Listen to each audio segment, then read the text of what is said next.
안녕하세요. 사연에 빠지다의 DJ 민영입니다. 오늘 사연자님은 피보다 진한 관계도 있다는 걸 새삼 깨닫게 됐다는데요. 과연 어떤 사연인지 들어보시겠습니다. 오늘도 두 가지 사연 준비되어 있는데요. 끝까지 들어주실 거죠? 그럼 바로 시작할게요. 구독과 좋아요 잊지 말고 꾹 눌러주세요. 안녕하세요. 저는 40대 여자입니다. 저는 몇 년 전 이혼하고 고등학생 아들 하나를 혼자 키우며 살고 있어요. 주변에서는 아들도 이제 어느 정도 컸고 저도 아직 젊으니 연애도 하고 재혼도 하라고들 해요. 심지어 제 아들까지 그런 소리를 합니다. 엄마 아직 젊고 예쁜데 좋은 아저씨 있으면 연애해. 난 엄마가 행복하기만 하면 다 좋으니까. 제가 결혼 생활 내내 남편이랑 지지고 볶고 살면서 이혼하는 모습까지 다 보고 자라 그런지 아들 녀석이 또래보다 의젓해요. 철도 빨리 들었고요. 아들은 항상 저에게 자식 생각만 하지 말고 제가 하고 싶은 대로 하고 살라고 이야기합니다. 그럴 때면 저는 오히려 아들에게 미안해요. 제가 남편이랑 살면서 너무 못 볼 거를 많이 보여서 애가 일찍 철이 들었나 싶어서요. 아휴, 남자랑 한번 살아봤으면 됐지. 연애니 뭐니 그 피곤한 걸 뭐하러 또 해. 엄마는 우리 아들 크는 거 보면서 사는 게 제일 좋아. 저는 무엇보다 진심이었습니다. 남자라면 질리고 질려서 전혀 생각이 없었어요. 더군다나 지금 제 사정에 연애나 하고 있을 여유가 없었습니다. 결혼하고 아들 낳고 사는 동안 남편이 벌어다주는 돈 가지고 살림만 하며 살다가 이혼하고 아들 키우며 먹고 살려고 하니 사는 게 녹록지 않았어요. 나이 먹고 다시 직장 생활을 새로 시작한다는 게 생각처럼 쉽지 않더라고요. 다들 요즘 세상에 이혼은 흠도 아니라고들 말은 하지만 이혼녀로 몇 년 살아보니 아직 세상이 그렇게 많이 변하지는 않았더군요. 제가 이혼하고 나서 새로 직장을 구하려고 하니 저를 뽑아주는 곳이 없었어요. 예상하지 못했던 일은 아닙니다. 결혼 전에 직장을 다니긴 했지만 애를 키우느라 10년이나 일을 안 한 저를 누가 뽑아주겠어요. 심지어 어떤 회사에 지원해야 할지 가늠도 안 되더라고요. 저는 당장 먹고 살 길이 막막하다 보니 하루라도 빨리 직장을 구하기 위해 고군분투했습니다. 무슨 일이든 간에 주부사원 환영이라는 공고만 보면 바로 지원했어요. 급한 마음에 되는 대로 면접을 보러 다녔더니 몇 번 실수도 했습니다. 한 번은 그런 적도 있었어요. 면접 볼 때 분명 콜센터라고 해서 전화만 받으면 되는 일인 줄 알고 출근했는데 알고 보니 하루 종일 전화를 여기저기 돌려서 영업까지 해야 하는 일이더라고요. 거기다가 실적을 못 채우면 월급도 제대로 안 나왔어요. 저는 너무 억울해서 저를 뽑은 팀장이라는 사람한테 찾아가 따졌습니다. 팀장님이 처음 면접 볼 때 분명히 영업하는 일 아니고 전화 응대만 하면 되는 거라고 하셨잖아요. 준혁 씨가 직장 생활을 안 해봐서 잘 모르나 본데 회사에는 엄연히 규칙이라는 게 있어요. 기본적인 영업 일을 잘해야 더 나은 자리로 갈 수도 있는 거죠. 어떤 회사가 신입한테 그런 중요한 일을 시켜요? 개소리도 그런 개소리가 없었습니다. 말만 팀장이지 저보다 나이도 어린 게 제가 몇 년 집에서 애만 키웠다고 세상 돌아가는 것도 모르는 줄 아는지 사람을 무시하더라고요. 야, 너 내 이력서 대충 봤니?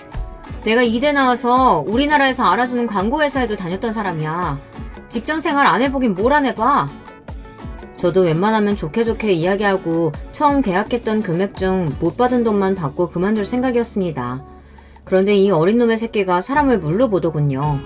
평소에도 반말 툭툭 하면서 기분 나쁘게 하더니만 마지막까지 재수없게 구니 순간 저도 모르게 이성을 잃어버렸어요.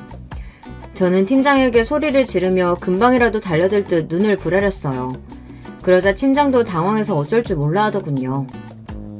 지금 나한테 반말한 거예요? 와, 이 아줌마가 이렇게 몰상식하게 구니까 남편한테 이혼이 다 나가지. 뭐? 너 말 다 했어? 사기는 네가 쳐놓고 누구더러 몰상식하대. 그리고 네가 나 이혼당하는 거 봤어? 봤냐고!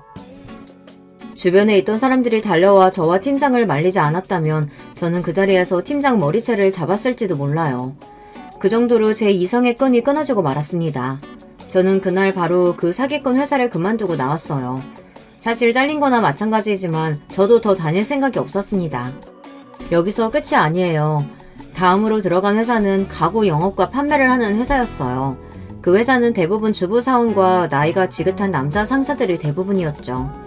아무래도 같이 일하는 직원들이 대부분 아이를 키우는 주부이다 보니 이야기를 하다 보면 자연스레 애들 이야기나 남편 이야기를 하게 됐어요. 전 회사에서 이혼했네 어쩌네 그런 소리까지 들었으니 저도 웬만하면 이혼한 이야기를 하고 싶지 않았지만 제 성격상 숨길 수가 없었습니다. 직원들과 가까워지고 나서는 저도 자연스레 이혼했다는 이야기를 했어요. 사실 제가 이혼한 게 제 흠도 아니고 잘못도 아닌데 괜히 숨기는 게 더 이상하다고 생각했거든요. 새로 옮긴 직장에서 만난 사람들은 대부분 또래의 주부들이다 보니 그래도 제 상황에 공감도 해주고 위로도 해줬어요. 제 앞에서만 하는 소리인진 몰라도 그래도 다들 제게 고생했다고 말해주었습니다. 말이라도 제게 고생했다고 말해주는 사람은 이혼하고 처음이라 위로가 되긴 하더라고요. 사실 이혼하고 나서 사람들이 왜 이혼했냐고 묻는 게 싫어서 친구도 주변 사람들도 아무도 안 만났어요. 새로 옮긴 직장 사람들하고는 그래도 잘 맞는 것 같아 오래 다녀보려고 했습니다. 그런데 사람 일이라는 게 제 뜻대로 되지 않더군요. 새로운 직장에도 문제는 있었습니다. 위로 나이가 지긋한 남자 상사 둘이 있었는데 자꾸만 저에게 조금씩 선을 넘었어요. 제가 인상이 좀 센 편이에요. 이목구비가 진해서 화장을 특별히 하지 않아도 차가워 보인다는 말을 많이 듣습니다. 그런데 진짜 성격은 전혀 그렇지 않아요. 되게 소심하고 내성적입니다. 그런데 상사 두 분이 자꾸만 저를 볼 때마다 친한 척하며 인상이 세다고 드세 보인다는 말을 대놓고 했어요. 그럴 때마다 저는 기분이 상했지만 애써 좋게 넘겼습니다. 어렵게 얻은 직장인데 괜히 또 문제를 만들 수는 없으니까요. 그러던 어느 날이었습니다. 연말이라고 회식을 하는데 그 거슬리는 상사 중 한 명이 제 외모를 가지고 또 이야기를 시작하더라고요. 순영씨는 겉으로 보는 거랑 다르게 말수도 별로 없고 조용조용한 것 같아. 이렇게 순중한 사람이 웬만하면 좀 참고 살지 이혼을 왜 했대? 에이, 순영씨 눈매를 봐요. 어디 참고 살게 생겼어요? 지금이야 남편도 없이 아들 혼자 키우면서 먹고 살려면 직장에서는 당연히 순종하게 굴어야죠. 다들 술이 과해서 그냥 하는 소리라는 건 알지만 저는 얼마나 상처받았는지 몰라요. 제 외모를 가지고 마음대로 떠드는 것도 기분이 나빴는데 이혼을 한 거 가지고 참고 사네 마네 하는 소리는 듣기 싫었습니다. 저 겉보기랑 성격은 전혀 달라요. 누구한테 싫은 소리도 할 줄 모르고요. 저도 이제 철이 좀 들었는지 마음 같아서는 상사고 뭐고 테이블을 다 뒤집어버리고 싶었지만 애써 웃으며 농담으로 말을 돌렸습니다. 그러자 옆에 있던 다른 직원이 아무래도 그런 제가 걱정됐는지 나서서 제 편을 들어줬어요. 부장님들, 여자 직업 외모 가지고 순해 보이네 어쩌네 농담하면 안 되는 거 모르세요? 에이, 우리는 순영씨가 이렇게 젊고 팽팽한데 남편도 없이 혼자 사는 게 안타까워서 하는 소리지. 순영씨, 내가 남자 하나 소개해줄까? 내 친구인데 장가 안 간 아들이 하나 있긴 한데 강남에 딴도 있고 돈도 잘 벌어. 부장님, 순영씨 나이가 몇인데 부장님 친구를 만나요. 할아버지 초상 치러줄 일 있어요? 아이, 여자 나이 40대면 뭐가 젊다 그래. 더군다나 한번 갔다 왔으면 그런 거 따지면 안 되지. 동료 언니가 화가 나서 한마디 더 하려는 걸 제가 애써 말렸습니다. 저도 사람인데 당연히 화나죠. 하지만 아무리 술자리라도 저에 관한 이야기가 더는 거론되기를 원하지 않았습니다. 그냥 이쯤에서 마무리하고 싶었어요. 다들 이혼했다고 하면 별일 아니라고 요즘 세상에 흠도 아니라고 하면서도 결국은 다 똑같았습니다. 사람을 무슨 큰 하자가 있는 사람처럼 취급했어요. 그날 집에 돌아와서 애를 재워놓고 혼자 소주 한 병을 마시며 얼마나 울었는지 몰라요. 내가 어떤 마음으로 남편과 이혼하고 아들을 데리고 나왔는지 아무것도 모르는 사람에게 그런 멸시와 무시를 받으며 거지 같은 소리를 들었다는 게 너무 화가 나고 속상했어요. 결혼 전까지만 해도 저는 집안의 자랑이었습니다. 중고등학교 때는 반에서 1등도 심심찮게 하고 친구들 사이에서도 인기가 좋아서 반장, 부반장도 매년 했어요. 평생 부모님 속이라고는 썩여본 적 없는 착한 딸이었습니다. 그랬던 제가 이런 취급이나 당하며 사는 걸 보면 부모님이 얼마나 속상해하실까 싶어 더 서러웠습니다. 그리고 전 남편이 죽일 듯 원망스러웠어요. 이혼하고 나서도 전 남편만 생각하면 이가 부득부득 갈리고 미웠지만 아들을 생각해서라도 애써 전 남편에 대한 기억은 잊고 살려고 노력했습니다. 그런데 이혼과 동시에 이런 일들이 자꾸만 생기니 남편에 대한 원망을 지울 수가 없더군요. 남편은 제가 다니던 직장 상사의 소개로 만났어요. 당시에 저는 대학을 졸업하고 이제 갓 사회생활을 시작한 새내기였습니다. 남편은 아버지께서 하시는 회사에서 일을 배우고 있다고 했죠. 남편의 첫인상은 서글서글 좋아 보였어요. 매일 또래 남자들만 보다 연상이랑 만나다 보니 하나부터 열까지 다 챙겨주고 굉장히 자상하더라고요. 저보다 연상이라 그런지 어른스러워 보이기도 했고요. 그렇게 저와 남편은 1년 가까이 연애하고 결혼했습니다. 여기까지 들으면 굉장히 순탄하게 결혼한 것처럼 보이지만 사실 결혼까지 하는데 우여곡절이 좀 있었어요. 사실 처음 결혼하겠다고 마음먹었을 때 예비 시부모님께 인사를 하고 와서 이 사람과 결혼하는 게 맞나 고민이 됐습니다. 예비 시아버지를 만났는데 남편에게 듣던 것보다 무서워도 너무 무서워서 집안 분위기가 너무 살벌하더라고요. 시아버지께서 작은 단축 공장으로 시작한 사업이 커져 동남아시아 쪽에 공장까지 있을 정도로 크게 의류 사업을 하시는데 자수성가하신 분이라 그런지 사업에 대한 열정이 대단하셨습니다. 남편은 장남이에요. 아래로 남동생이 둘 있습니다. 형제 셋 모두 시아버지 회사에서 일하는데 시아버지께서 아들들에게 굉장히 엄하게 하시나 보더라고요. 아직 회사를 물려줄 후계자를 정하지 않으셨다면서 아들 셋을 경쟁시키셨어요. 당신의 반이라도 따라오는 자식에게 회사를 물려주겠다고 어릴 적부터 입이 마르게 이야기하셨대요. 그러다 보니 남편은 시아버지 눈치를 엄청 봤어요. 저랑 연애할 때 데이트를 하다가도 시아버지께서 회사로 소집하면 곧장 회사로 달려가고는 했습니다. 연애할 때부터 남편이 시아버지라면 벌벌 떠는 모습을 봐서 그런지 저는 처음 인사드리러 갈 때부터 굉장히 겁이 났어요. 남편을 위해서라도 제가 시아버지에게 이쁨을 받으면 좋으니까요. 남편도 인사 가기 전에 저에게 귀에 딱지가 앉을 정도로 이야기했습니다. 우리 아버지는 다른 보통 아버지하고는 달라. 자식도 능력에 따라 비교하고 마음에 안 들면 바로 내친다니까. 자기가 좀 힘들어도 비유 잘 맞춰줘야 돼. 그래야 우리 둘 다 사는 거야. 남편은 저에게 항상 인생의 동반자라고 했습니다. 본인이 잘 돼야 제 인생도 편해지는 거라고요. 그때까지만 해도 저는 아무리 시아버지가 엄하다고 해도 당신이 낳은 자식인데 그렇게 매몰차게 하실까 싶었어요. 그런데 막상 시아버지를 직접 만나고 나니 제가 잘못 생각해도 한참을 잘못 생각했다는 걸 알겠더군요. 시아버지는 아버지가 아니라 직장 상사 같은 느낌이었어요.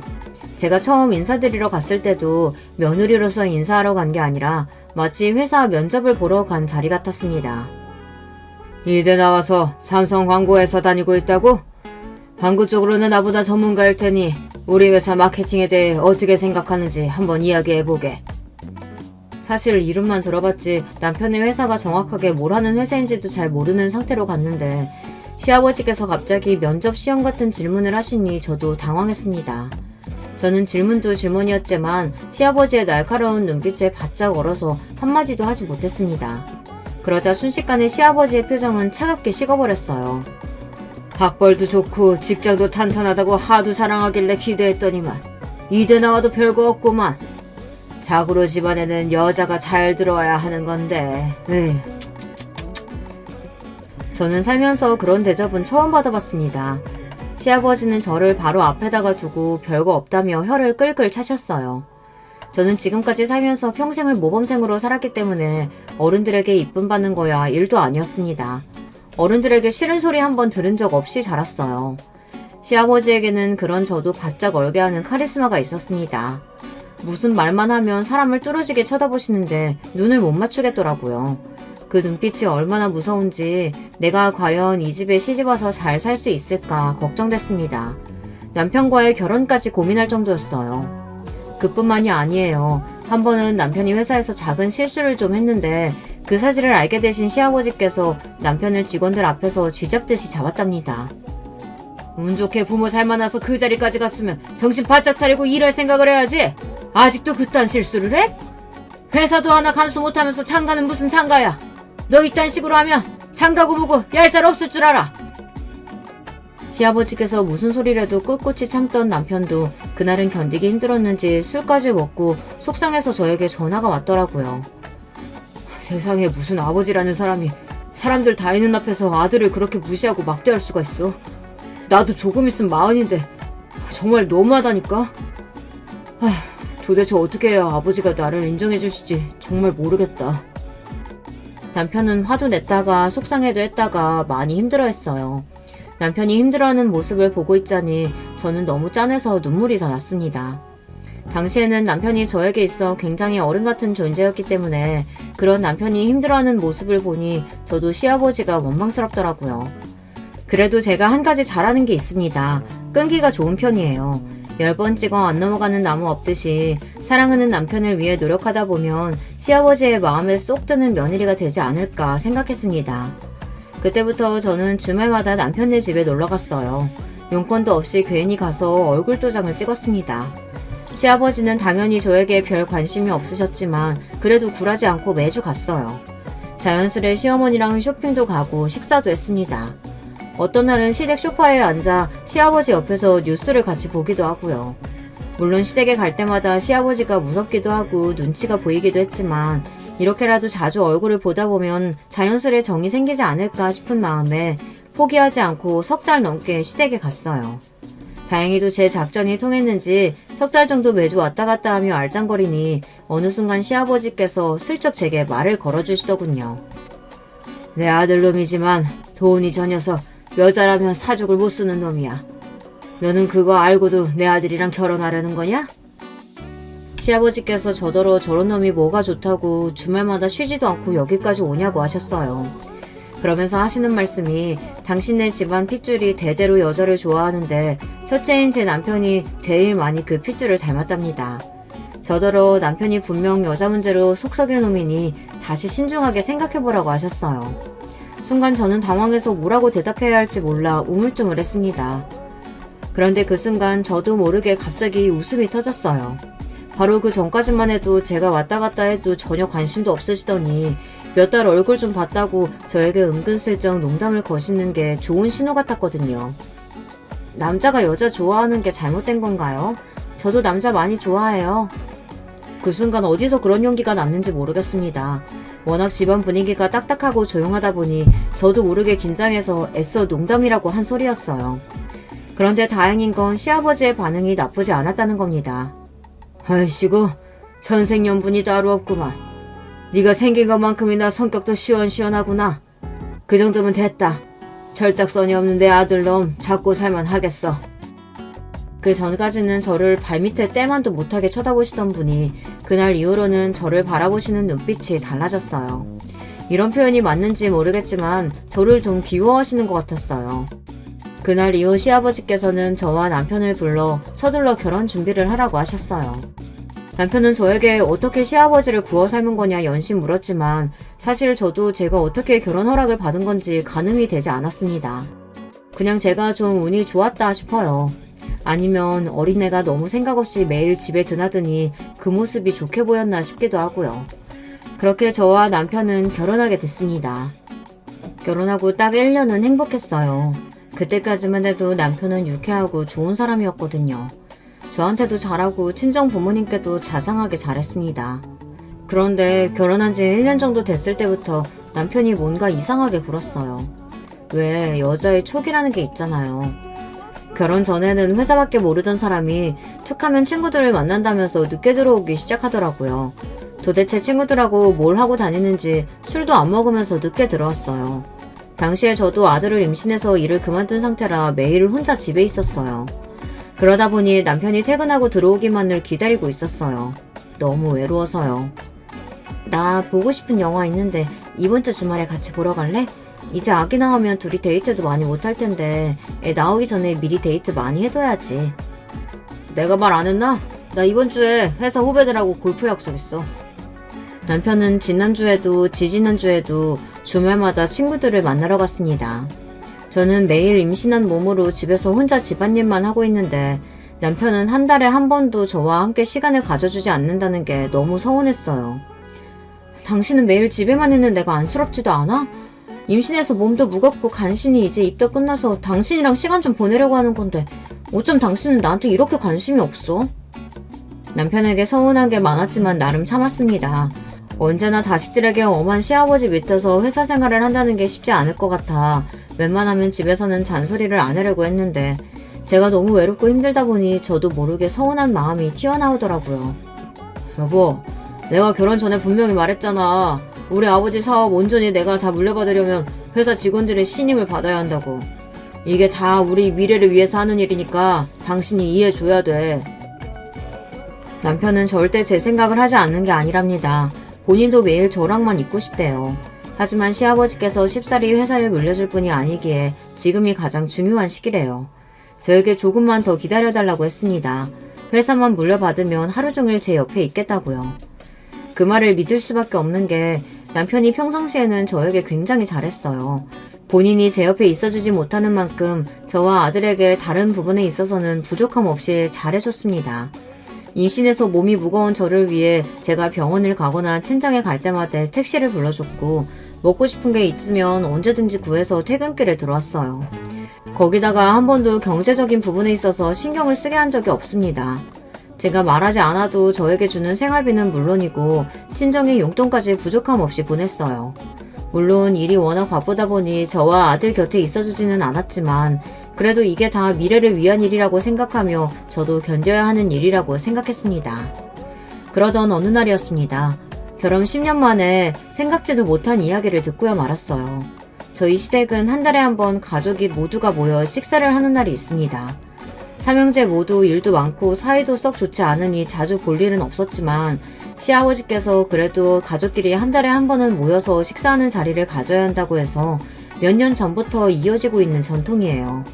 사실 다들 만나도 일 이야기만 하고 재미도 없지만 제가 보기엔 시아버지는 좋아하시는 것 같았어요. 워낙 그런 티를 내지 않으시는 분이니 말은 안 하시지만 그날만큼은 오랜만에 며느리들도 만나고 손주 손녀들도 만나니 많이 웃으시더라고요. 특히나 시아버지는 저와 저희 아들을 제일 예뻐하셨어요. 제 입으로 이런 이야기하기 부끄럽지만 사실 며느리 셋 중에 아들은 저만 낳았습니다. 둘째 동서는 딸 둘에 막내 동서는 딸 하나예요. 물론 요즘 세상에 딸이고 아들이고 중요하지 않지만 저희 시아버지에게는 중요한 일입니다. 머릿속에 온통 회사 생각밖에 없으신 분이다 보니 이 회사를 대대손손 물려주고 싶어 하시거든요. 동서들 앞이라 대놓고 말씀은 안 하시지만 은연중에 티를 내세요. 우리 큰손주 귀 좀 봐라. 역시 큰일 날 놈이라 그런지 나를 닮아 아주 부처님기가 따로 없다. 우리 애들도 아버님 닮아서 귀가 얼마나 큰데요. 보세요. 요즘은 남자애들보다 여자애들이 머리도 좋고 씩씩하다니까요. 막내 동서야 나이도 어리고 애도 어려서 가족들끼리 모였을 때 잘 끼어들지 못했지만 둘째 동서는 달랐어요. 결혼도 저와 비슷한 시기에 했고 애들도 우리 아들이랑 또래다 보니 은근슬쩍 저와 우리 아들을 견제했어요. 시아버지의 눈에 들려고 애교도 피우고 여우짓도 했지만 시아버지 같은 분에게 그런 여우짓이 통할 리가 없었죠. 그래, 우리 집 귀한 소녀들은 머리도 좋고 씩씩하니까 곱게 자라서 좋은 집에 시집 가야지. 이 할아비가 좋은 혼처 알아봐 줄 테니 걱정하지 마라. 이제 초등학교에 다니는 애들 혼처까지 이야기하며 시아버지는 말을 돌렸습니다. 시아버지께서는 손녀보다는 손주에게 사업을 물려주는 게 옳은 일이라고 생각하세요. 저는 진작 시아버지의 생각을 알고 있었던 게 제가 결혼하고 아들을 낳았을 때 시아버지가 얼마나 좋아하시는지 저에게 고급 세단을 선물해 주셨어요. 내가 너 처음 봤을 때부터 마음에 들었다.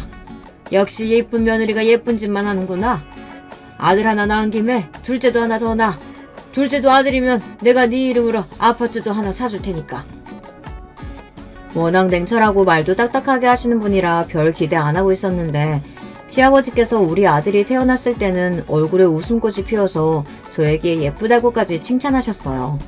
그 전에는 제가 아무리 잘해도 그런 소리 하지 않으시더니 확실히 손주는 다른가 보더라고요. 시아버지는 한 달에 한 번 식사하는 자리도 중요하게 생각하셨지만 안부 전화도 굉장히 중요하게 생각하셨어요. 저는 어릴 때 할머니, 할아버지께서 돌아가시기 전까지 함께 살았기에 어른들을 어려워하지 않습니다. 부모님보다 할머니, 할아버지와 보내는 시간이 더 많았기 때문에 어르신들이 뭘 좋아하시는지 잘 알아요. 그런 저의 집안 환경이 결혼하고 나서는 꽤 도움이 됐습니다. 결혼하고도 저는 시부모님의 관심을 받고 싶은 마음에 어릴 적 저희 할머니, 할아버지가 좋아하시던 간식을 사서 자주 갔었어요. 월요일 아침이면 항상 전화를 드리기도 했고요. 다른 동서들은 시아버지가 무서워서 전화 드리는 게 어렵다고 했지만 저에게는 별로 어려운 일이 아니었습니다. 그냥 식사는 하셨냐, 별일 없으시냐 몇 마디만 하고 끊으면 될 일인데 어렵게 생각하지 않았죠. 그런 저의 모습이 시아버지께서는 좋아 보였나 봐요. 저는 제 성격대로 한 것뿐인데 한 번은 시어머니께서 제 손을 꼭 잡아주시며 고맙다고 하시더라고요.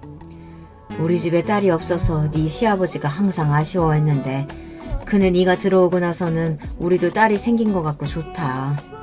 그 무뚝뚝한 사람이 네가 사왔다고 하면 그 싫어하는 단 음식도 자기 손으로 가져다 먹어.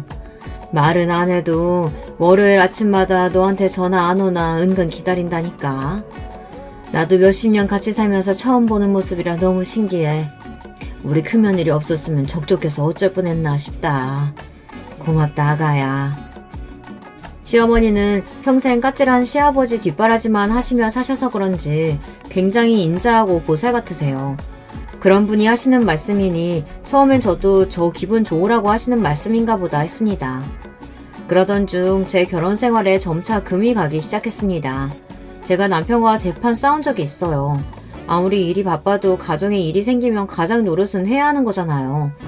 결혼 생활 내내 바쁜 남편과 사는 채로 아들 키우는 일이며 집안일은 모두 다 제가 챙겼어요. 항상 힘들고 남편이 좀 도와줬으면 좋겠다 생각은 했지만 뻔히 남편의 상황을 알다 보니 조르거나 잔소리하지 않았습니다. 그랬더니 이 남자가 너무 뭘 모르더군요. 그날은 결혼 10주년 기념일이었어요.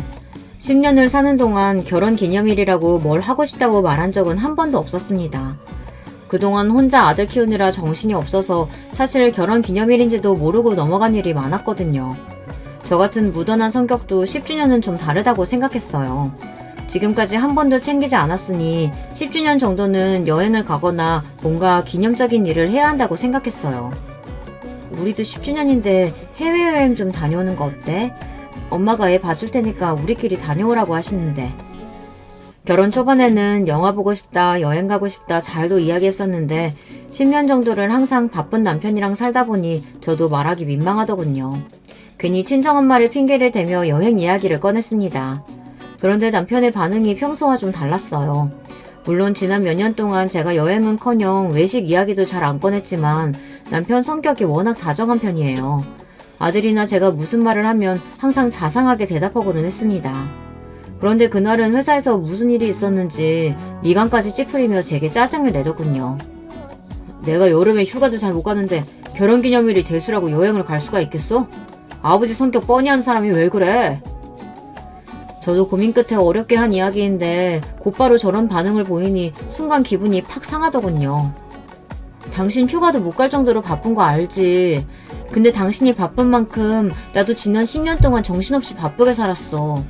그냥 기념일도 아니고 명색이 결혼 10주년인데 말을 꼭 그렇게 해야 돼? 빈말이라도 좋다고 일정 알아보겠다고 하면 안 돼? 이래서 사람이 참고 살면 안 된다고 하나 봐요. 저 나름대로 10년 동안 쿨한 척하며 참고 있었던 겁니다. 정말 괜찮았던 건 아니에요. 남편 입에서 결혼 기념일이 대수냐는 소리를 하는데 눈물까지 울컥하면서 너무 화가 나더라고요. 당신 말대로 10년을 같이 살았는데 아직도 그런 빈말이게 돼? 나라고 처자식이랑 놀고 싶지 않겠어? 나이 먹을 만큼 먹어서 철없는 마누라처럼 왜 이래? 남편의 냉정한 말에 저는 말문이 턱하고 막히고 말았습니다. 인정하고 싶지 않지만 남편 말이 맞는 것 같았어요. 제가 철이 없기는 없나 봐요. 사실 시아버지께서 싫어하시는 게 한 가지 있습니다. 자식이고 며느리고 해외여행 다니는 걸 무지하게 싫어하세요. 워낙 평생을 일만 하시면서 악착같이 사셨던 분이라 휴가 가는 것도 여행을 가는 것도 이해를 못하세요. 그런 분이다 보니 멀쩡한 우리나라 두고 비싼 비행기 타고 외국으로 가는 걸 허세고 사치라고 생각하셨습니다. 그러다 보니 결혼하고 지금까지 10년 동안 한 번도 해외에 나가지 못했어요. 동서들도 마찬가지입니다. 사실 저는 여행을 굉장히 좋아해요. 결혼 전에는 유럽 배낭여행도 혼자 다녀올 정도로 좋아했습니다. 그런데 시댁 분위기가 그렇다 보니 눈치를 보느라 갈 수가 없었어요. 그런 상황에 결혼 10주년 핑계라도 대고 다녀오고 싶었는데 역시나 안 되는 일이었던 거죠. 그날 이후 저와 남편은 냉전을 가졌습니다. 전 같으면 그 정도 티격태격한 거 가지고 냉전을 가질 일도 아니었지만 결혼 10주년이라는 게 컸는지 저도 마음에 서운함이 오래가더라고요.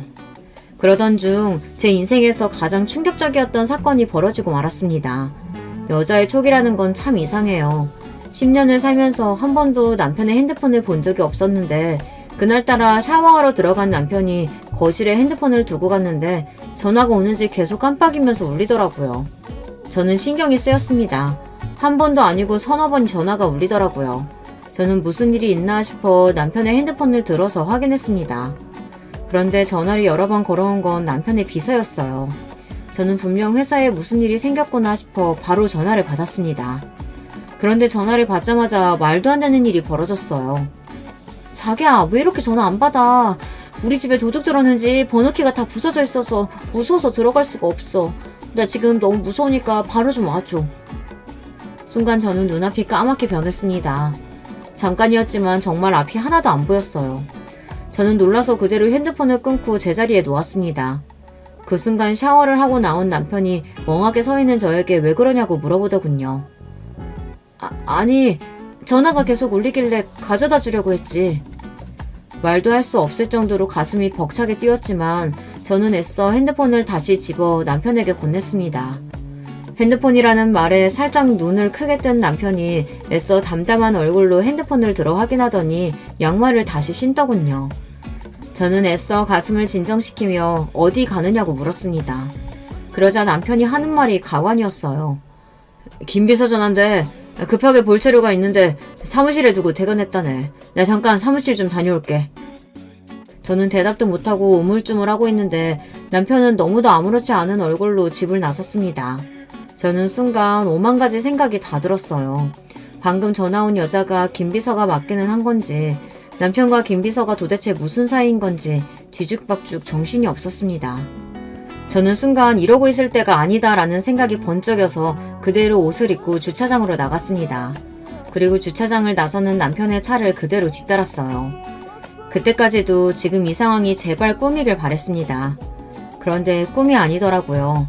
남편은 집에서 5분 거리에 있는 오피스텔 건물로 들어섰어요. 저는 1층에 대충 차를 주차하고 비상계단으로 달려갔습니다. 그리고 층마다 남편이 엘리베이터에서 내리는지 확인했어요. 그러던 중 한 여자가 엘리베이터 앞에 쭈그리고 앉아있는 모습을 발견했습니다. 자세히 보니 그 여자는 바로 김 비서였어요. 남편을 5년 넘게 보좌한 비서였죠. 그리고 잠시 후 믿기지 않는 일이 벌어졌습니다. 띵동, 엘리베이터 문이 열리더니 남편이 내렸어요. 왜 이렇게 늦게 왔어요? 나 무서워 죽는 줄 알았잖아. 엘리베이터에서 내린 남편을 보자마자 김 비서는 주인을 맞이한 강아지처럼 달려들어 안겼습니다. 순간 가슴이 철렁 내려앉는 것 같았어요. 너무도 놀라 저는 손에 들고 있던 차키와 핸드폰을 그대로 바닥에 떨어뜨리고 말았습니다. 그 소리에 고개를 돌린 남편과 김 비서년이 저를 발견했어요. 남편의 눈동자가 금방이라도 굴러떨어질 것처럼 동그래지며 입술 사이에서 여보라고 중얼거렸어요. 그 순간 저는 정신이 번쩍였습니다. 그리고 몸을 저절로 움직였어요.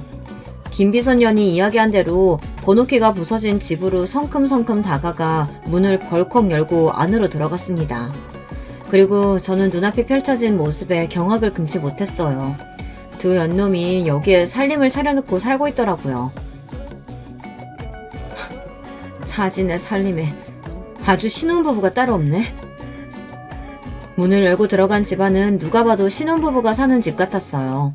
벽이며 식탁이며 남편과 김미선현이 다정하게 찍은 사진과 액자들이 잔뜩 걸려 있었어요. 더군다나 제가 직접 사다 준 남편의 옷과 속옷이 옷걸이에 버젓이 걸려져 있었습니다. 그 순간 알겠더군요. 이건 악몽이 확실하다는 걸요. 그때의 기억이 지금도 정확하게 나질 않아요. 가물가물 순간순간의 기억만 떠오릅니다. 저는 곧바로 핸드폰을 들고 집안 곳곳에 사진부터 찍었어요. 마치 도로에서 접촉사고를 당하기라도 한 것처럼 말이죠. 여보, 지금 뭐 하는 거야? 사진은 왜 찍어? 우리 나가자. 나가서 이야기하자. 미친 남편 새끼가 제 어깨를 잡으며 나가자고 했습니다. 그러면서 하는 짓이 제 핸드폰을 뺏으려고 했어요. 정말이지 인간 같지도 않아서 저는 남편을 있는 힘껏 밀어내고 쌍욕을 박아줬습니다. 미친 새끼가 더럽게 어디에 손을 대? 내가 너희 두 년놈 가만히 안 둘 거니까 그런 줄 알아. 저는 미치광이처럼 소리를 지르며 상간녀 비서년에게 달려들었습니다. 저 길고 부드러운 머리털을 다 뽑아버리려고요. 그 순간 남편이 저를 세게 밀쳤습니다. 저는 그대로 바닥으로 넘어졌어요. 당신 미쳤어? 무식하게 지금 뭐 하는 거야? 유라야, 괜찮아? 우리 아기 잘못된 거 아니지? 안 되겠다. 바로 병원 가자. 순간 저는 실신할 정도로 머릿속이 새하얗게 변해버렸습니다. 임신? 전현이 임신을 했다고? 저는 도무지 믿을 수 없어서 눈도 제대로 뜰 수가 없었어요.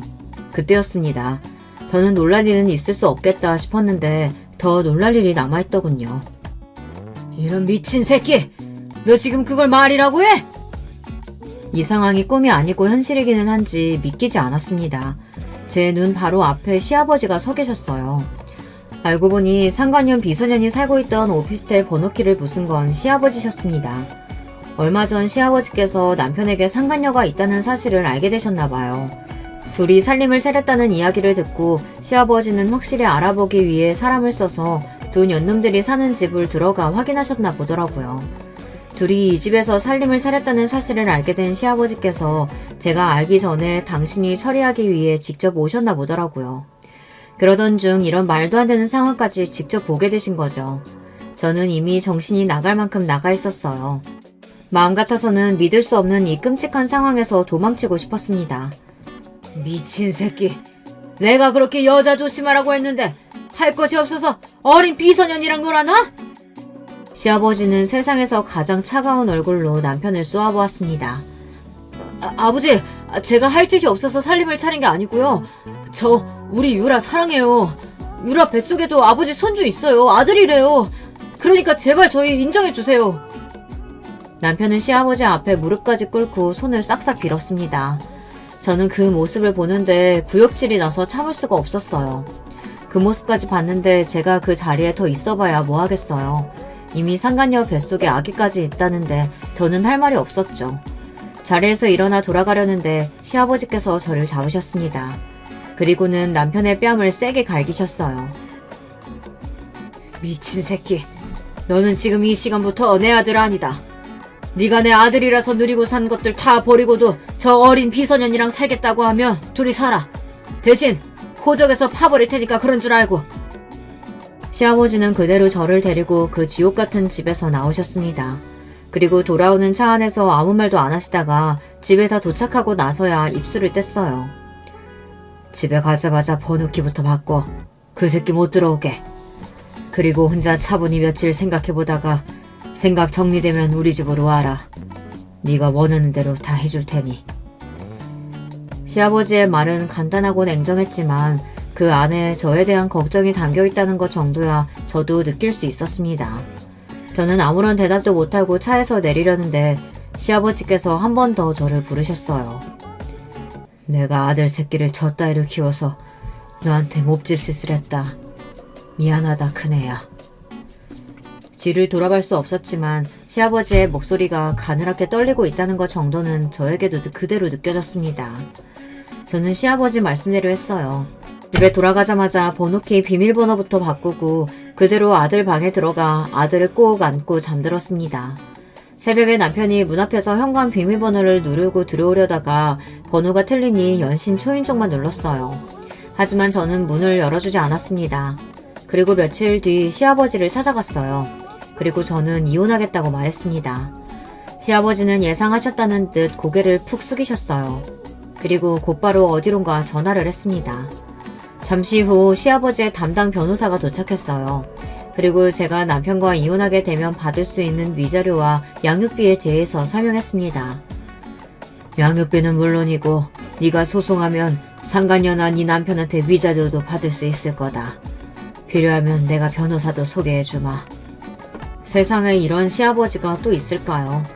물론 남편 새끼가 다 자초한 일이니 이혼도 하고 소송도 당연히 할 일이었지만 시아버지가 직접 변호사를 소개해준다고 하니 신기했어요. 이미 남편과 헤어지는 마당에 시아버지와 제 사이도 이제 남남이 되는 거지만 저는 끝까지 시아버지가 좋았어요.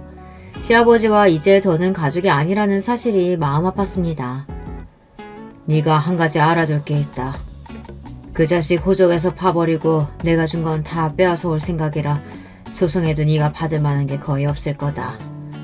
그래서 내가 생각을 해봤는데 너랑 내 손주 위해서 지금 살고 있는 아파트랑 양육비는 내가 주고 싶은데 그렇게 해도 되겠냐? 그 순간 저도 왜 그랬는지 모르겠는데 눈물이 왈칵해서 눈물이 펑펑 쏟아지고 말았습니다.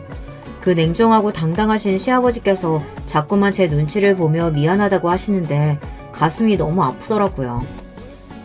저도 이혼하면 아들하고 둘이 살아야 하니 집은 받을게요. 그런데 양육비는 아버님께 받을 수 없어요.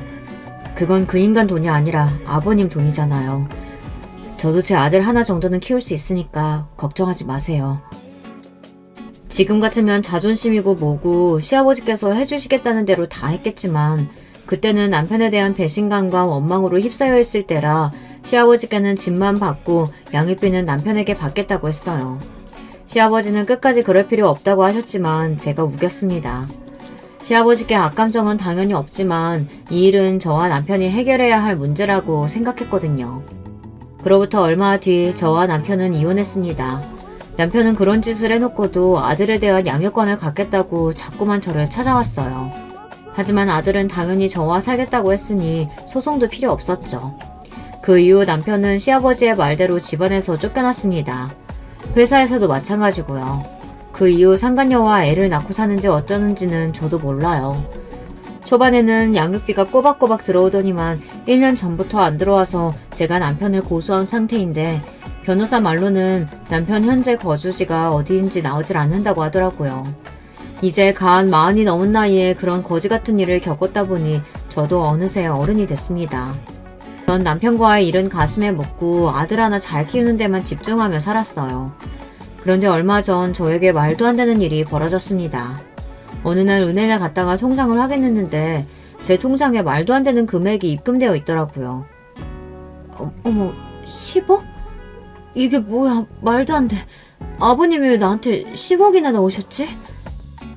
사실 전 남편과 이혼하고 나서도 시아버지께서 제 생일이나 아들 생일 때 매년 제 통장으로 용돈을 보내주셨어요.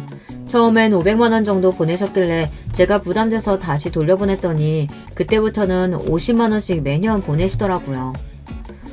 아무리 너희가 헤어져서 우리가 이제 가족은 아니라도 어민이 내 첫 손주, 내 핏줄인데 생일날 용돈 정도는 줄 수 있게 해줘야지. 제가 50만 원이 들어왔을 때도 왜 자꾸 돈을 보내시냐고 전화를 드렸더니 시아버지께서 이 정도는 할 수 있게 해달라고 하시더라고요. 제가 자꾸 거절하면 당신이 너무 속상할 것 같다고요. 그래서 할 수 없이 용돈으로 주시는 돈은 그냥 받았습니다. 사실 저도 혼자 아들 키우느라 힘들다 보니 그 돈이 반갑고 감사하기도 했어요. 그래도 갑자기 10억이라는 큰 돈이 통장에 들어오니 손이 떨리더라고요. 저는 곧장 시아버지에게 전화를 걸었습니다. 그런데 핸드폰 너머로 시아버지의 번호가 없는 번호라고 나왔습니다. 저는 이상해서 시어머니에게 전화를 드렸어요. 그런데 시어머니도 전화를 안 받으시더군요. 저는 이대로 있으면 안 될 것 같아 통장을 들고 곧장 시댁에 찾아갔습니다. 돈을 돌려드리려고요. 그런데 시댁에 도착한 저는 충격적인 이야기를 듣고야 말았습니다. 알고 보니 시아버지께서 한 달 전에 돌아가셨대요. 저는 너무 놀라서 그 자리에 주저앉고 말았습니다. 너 이혼하고 나서 그 양반 최장한 판정 받았어. 처음 판정 받았을 땐 촉이라 금방 고칠 수 있다고 했는데 몇 년 동안 여기저기 계속 전이가 돼서 3년 넘게 병원에만 있다가 얼마 전에 쇼크 와서 가버렸다. 저는 시어머니의 이야기에 너무 놀라서 말을 이을 수가 없었습니다. 그리고 이렇게 말 한마디 없이 가버린 시아버지가 너무 원망스러웠어요. 매년 생일 때마다 자꾸 용돈을 보내셔서 제가 몇 번이나 연락을 드렸는데 그때마다 저한테 아픈 데도 없고 건강하다고 하셨어요. 근데 췌장암이라니. 그랬습니다. 돈도 돈이지만 시아버지와 통화하고 싶은 마음에 전화를 드리면 어떻게 지내는지 건강은 어떠신지 항상 묻고는 했어요. 그럴 때마다 시아버지는 전과 다름없이 차가운 목소리로 퉁명스럽게 대답하셨습니다. 내가 얼마나 건강한 사람인지 알면서 내 걱정을 해. 너나 밥 잘 챙겨 먹고 잘 살아. 네가 건강해야 우리 손주 씩씩하게 잘 클 거 아니냐. 저는 후회가 됐습니다. 남편이 아무리 믿고 원망스러워도 시아버지가 보고 싶으면 보고 올걸. 괜히 망설이고 자존심 부리다 시아버지께서 병원에서 아프고 힘든 시간을 보내고 있다는 걸 전혀 모르고 있었어요. 그렇게 아픈 와중에도 네가 보낸 우리 손주 사진 보면서 혼자 웃고 얼마나 좋아했는지 몰라. 너랑 우리 손주 보고 싶어 하는 것 같아서 내가 한번 연락한다고 했다가 얼마나 욕을 먹었는지 모른다. 시아버지께서 돌아가시기 몇 달 전부터 유난히 저와 제 아들 이야기를 많이 하셨답니다. 그래서 시어머니께서 제게 연락을 하려고 했더니 시아버지께서 난리를 치셨대요. 우리가 무슨 염치로 제 얼굴을 봐. 내 아들 새끼 때문에 평생 마음고생하고 사는 거 안쓰러워서라도 나는 이런 걸 못 보여줘. 정작 내 가슴에 대못 박은 새끼는 양육비도 안 주고 어디에 있는지조차 모르는데 시아버지는 돌아가시는 순간까지 저와 제 아들을 걱정하셨대요. 그러면서 저에게 현금 10억을 남기셨답니다. 세금 문제도 다 변호사에게 이야기해서 정확하게 현금 10억을 보내라고 하셨대요. 그리고 저에게 편지도 남기셨습니다. 네가 내 돈 받기 싫어하는 거 알지만 이건 내가 너에게 마지막으로 해줄 수 있는 사과다. 내 아들하고 살아주고 우리 손주 낳아줘서 고맙다. 언제든 힘든 일 있으면 주저하지 말고 네 시어머니 내 변호사한테 연락해. 뭐든 도와줄 거다. 역시나 시아버지의 편지는 간결하고 깔끔했습니다. 제게 하고 싶은 말만 딱 적혀 있었어요. 저는 그날 시어머니의 품에 안겨 1시간을 울다 왔어요. 많은 것들이 후회되고 마음 아파서요. 그날 이후 저의 생일은 달라졌습니다. 생일 때마다 아들과 둘이 맛있는 거 먹고 시아버지의 산소에 들러 인사를 드리고 왔습니다. 이상하게 1년에 한 번 시아버지를 보고 오는 건데 그렇게 잠깐이라도 시아버지와 이야기를 하고 오면 충전이 돼서 다시 또 1년을 살게 되더라고요. 거기다가 요즘은 종종 생일이 아니어도 시아버지께 혼자 가고는 합니다. 힘든 일이 있거나 좋은 일이 생기면 저도 모르게 시아버지 생각이 나더라고요. 시아버지 앞에서 한참 하소연을 하고 나면 모든 고민이 다 해결된 것처럼 가슴이 뻥 뚫리는 것 같았어요. 사람들이 들으면 비웃을 거예요. 이혼한 시아버지 산소에 찾아가는 며느리라니 말도 안 되잖아요. 며칠 있으면 시아버지 생신입니다. 이맘때가 되면 이상하게 더 시아버지 생각이 많이 나서 그리운 마음에 이렇게 글로 적어보았습니다. 절대 주변 사람들한테는 할 수 없는 이야기니까요. 여러분의 마음속에도 다른 사람에게는 못하는 말이 있다면 글로 적어보세요. 누군가 제 이야기를 들어주는 것 같아 속이 다 시원하네요. 저의 궁상맞은 인생 이야기 끝까지 들어주셔서 감사합니다. 여러분에게는 항상 행복한 일만 생기시길 바라겠습니다. 여러분, 두 번째 사연 시작하기 전에 좋아요, 구독 꼭 눌러주실 거죠? 그럼 두 번째 사연 바로 시작합니다. 안녕하세요, 여러분. 오늘은 제 사연을 제보해 보려고 해요. 저는 서울 사는 30대 후반 여자입니다. 평소에 집에 있을 때 집안일을 하며 사연 듣는 게 제 취미인데요. 오늘은 저한테 일어났던 일에 관해 소개하려고 해요. 저만 알고 있기 아쉬워서 제보하게 됐습니다. 여러분은 혹시 어렸을 때 주위에 엄마 없던 친구가 있었나요? 저는 바로 제가 엄마 없이 자란 경우예요. 엄마가 집을 나가거나 이혼한 건 아니고요. 제가 유치원 때 병에 걸려 돌아가셨어요. 엄마를 너무 사랑했던 아빠는 엄마가 하늘로 간 후 재혼하지 않고 혼자 저를 키우셨습니다. 아빠는 저를 엄마의 분신으로 생각했대요. 그래서 항상 최선을 다하려고 하셨죠. 요즘 말로 하면 딸바보라는 말 아시죠? 우리 아빠가 바로 딸바보랍니다.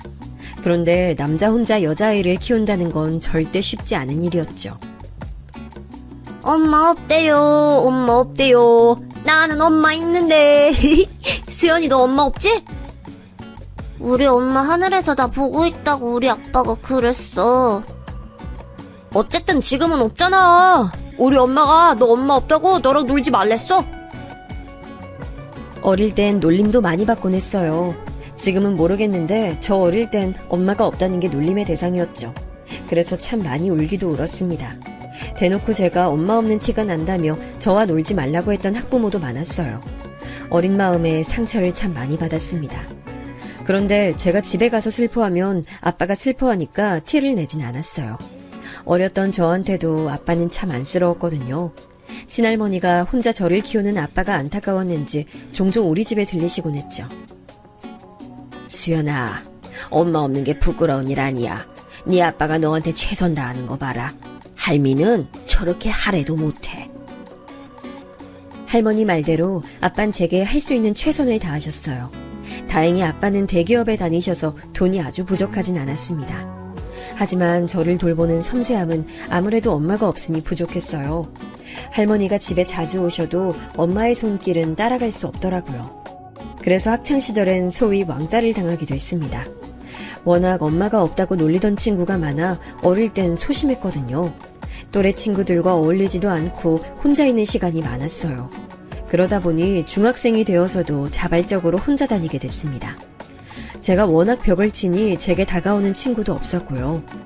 그때 제 인생에 은인이 나타나게 됐는데요. 바로 중학교 2학년 때 담임 선생님이세요. 제가 지금 교사로 재직 중인데 그 꿈을 가지게 해준 당사자분이랍니다. 수연아, 혹시 짝 같이 하고 싶은 친구 있어? 있으면 선생님한테 얘기해줘. 선생님은 혼자 있는 저를 많이 신경 써주셨어요. 저는 선생님 덕분에 그래도 성격이 조금은 밝아졌습니다. 그리고 그런 선생님을 보고 교사의 꿈을 가지게 됐죠. 그렇게 고등학교에 진학해서는 공부를 열심히 했어요. 제가 성적이 좋게 나오니까 아빠도 많이 뿌듯해 하셨죠. 하늘에서 엄마가 우리 수연이 공부하는 거 보면 뿌듯해 하실 거야. 아빠도 우리 수연이 자랑스러워. 저는 마침내 우수한 성적으로 고등학교를 졸업했습니다. 그리고 서울에 있는 사범대에 합격해서 다니게 됐어요. 그런데 이런 기쁨은 오래가지 않았습니다. 아빠가 다니던 회사가 갑자기 구조조정을 했거든요.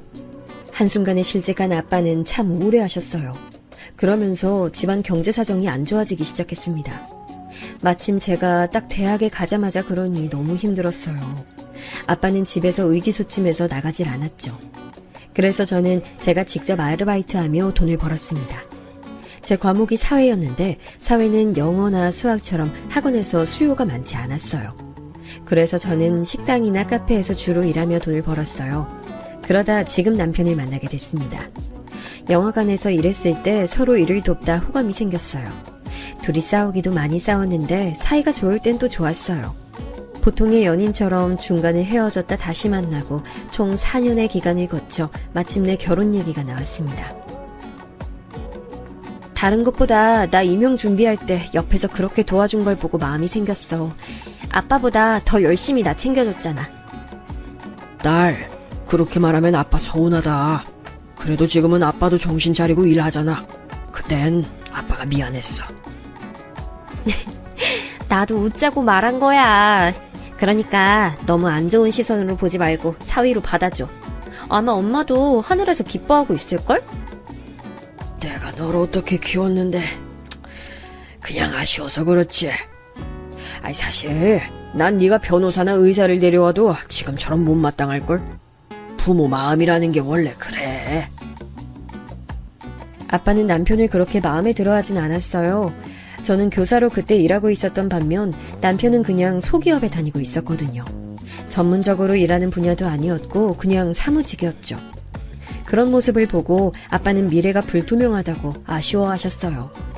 아빠의 마음을 모르던 건 아니었습니다. 하지만 제가 임용 준비할 때 남편이 옆에서 도시락까지 싸주며 응원했거든요.